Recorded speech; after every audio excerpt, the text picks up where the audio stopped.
God be the glory. Your Excellency, distinguished Senate President of the Federal Republic of Nigeria, Ahmed Ibrahim Lawan, distinguished senators, the media, loving people of Nigeria, and all other protocol duly observed. I appreciate and congratulate every leader in the Senate and the people of Nigeria for the hard job, courage, and contribution you are making for this nation, Nigeria. In this time of global economic crunch, also with peace and security problems, along with internal ethnic and religious conflicts that cause disasters, followed with natural acts of nature such as flooding and drought in some areas in the land. I am also blessed, happy, fortunate to be alive in this time to speak on behalf of my people. Great men have come and gone, and greater now stands where I stand. And I am that one. I am Herbert Calvin Hartman, a slave descendant of 1619 Atlantic slave trade, a black African American with deep love and interest in Mother Africa, especially Nigeria, the heartbeat of Africa. I am also the first king and father of the returnees to Africa and Africans around the world, the international president of Hartman's Global Rescue Mission, the entrepreneur of Make Your Country Your Home campaign project in Nigeria to assist in Nigeria's security, peace, and development, also to help create jobs and secure a place in Africa where we black Africans, Americans, and Africans around the world can point to and call home for self-integrity preservation. Since Nigeria is the most populous black country, the heartbeat of Africa, the only pure African economy standing in this time, I have chosen Nigeria to help in its developmental process for the rest of Africa to emulate and to be developed. Distinguished senators, I speak today out of a solicitous and an anxious heart for the restoration of my people to Africa with love and harmony, which will make the blessings of Africa so rich, so dear to all of us. I speak at this time as a slave descendant, a son, whose foreparents were of the 1619 Atlantic slave trade. Distinguished senators, it is fortunate for me in these times that there is a National Assembly, a Senate in Nigeria, not lost to a just sense of its own dignity and its own high responsibilities, but a body to which I sure can look to with confidence for wise, moderate, patriotic, and healing counsels, and to make upright, trustworthy decisions. Distinguished senators, the agenda I am exposing here has never been unfolded before. It is necessary to know the truth, the wrongdoings done in the past, and fix it. With a proper compliance with the adjustment I seek, will produce the desired result with invariable exactitude. In order to grow, we must obtain what is needed for our growth as Africans. We Africans do not have to laboriously shovel the darkness out. All that is necessary is to turn on the light, secure the desired result. Then it will be possible to make this change for a prosperous Africa.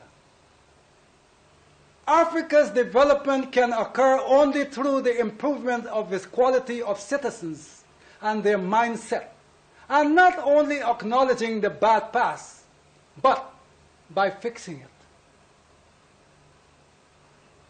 Not by saying sorry for what your poor parents did, but by accepting us back home as transnational citizens. Then there would not have been any need for any negotiation today, because we would have felt your sincere regret, apology, and love.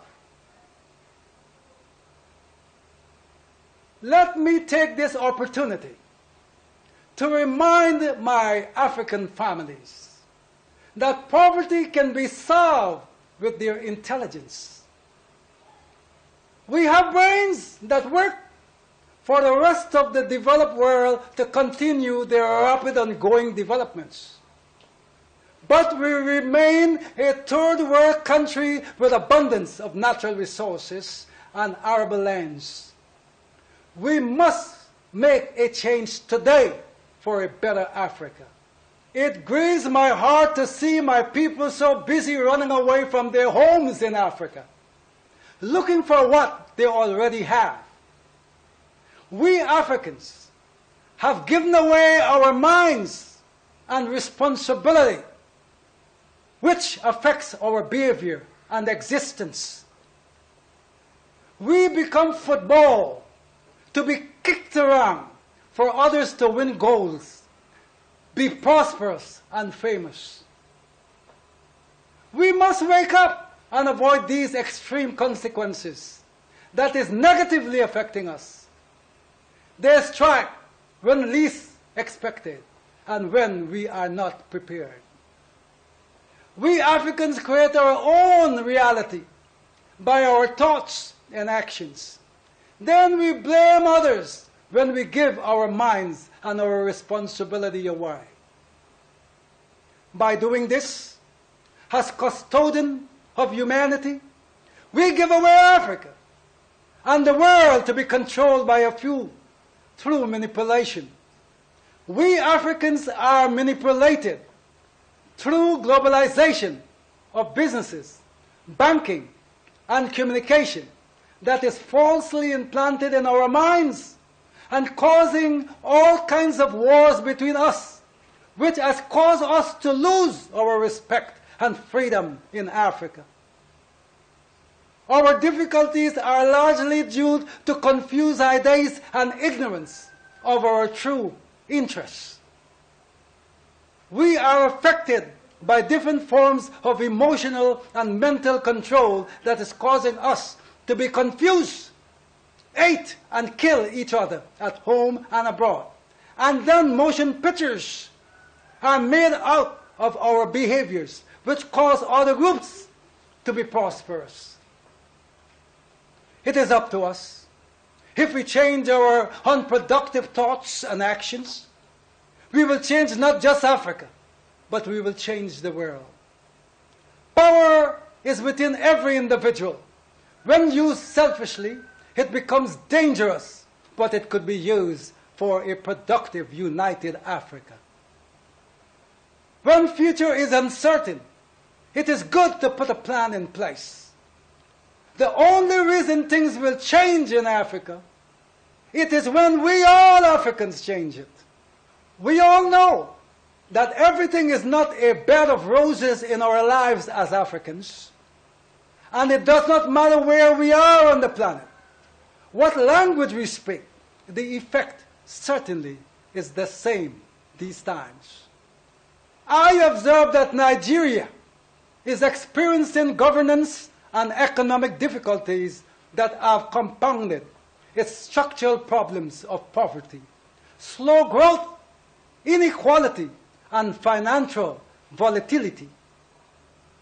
This has led to a weakening economy, rising insecurity, and violent conflicts threatening the progress made in its democratic journey, along with deepening distrust in government and institutions, external economic attack, external information attack, disaster and disease from insect invasions and terrorism, to election violence, economic collapse, and humanitarian crises that have come in all forms. But together, we have the power to break apart from these terrible, noticeable obstacles. We can positively make a way through them. We black African Americans did just that. We did not run away from our struggles. We worked with them as stepping stones towards having a better life and got our rights throughout the Americas and other countries. Today, if you will agree with me, we black African Americans are the envy of the world. I believe the sooner Africans in Africa stop blaming politicians and start working together, the faster they will be able to overcome their problems as Africans and start enjoying endless opportunities in peace, love, unity, and end insecurity at home in Nigeria and wherever they are on this planet.